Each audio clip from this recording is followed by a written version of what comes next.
Ang isang basong juice nito ay sapat na para linisin ang ating liver, kidney at balat.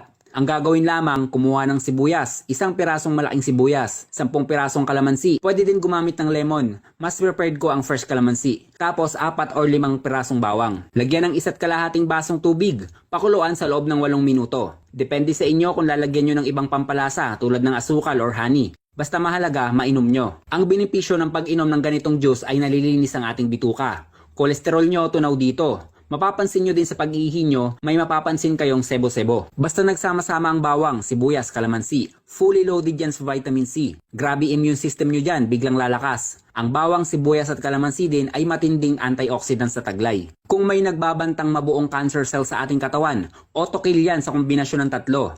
Gawin nyo ito tuwing umaga, pagising nyo. Dapat walang laman ng tiyan. Uulitin ko po, dapat walang laman ng tiyan. 3 beses sa loob ng 1 linggo. Kung may liver at kidney problem, gawin nyo yung isang video natin tungkol sa dahon ng papaya. Ayan ay araw-araw nyong i-take. Tapos itong sibuyas, bawang, kalamansi, 3 beses naman sa 1 linggo. Ito ang magandang panglinis ng ating katawan. Paalala lang po, huwag kayong magtataka kung papawisan kayo ng marami dahil reaksyon ng katawan nyo yan para ilabas ang toxin sa ating katawan. At huwag din mangamba kung ano ang mapansin nyo sa inyong pag-ihi. Normal din yan naglalabas ng lason sa ating katawan.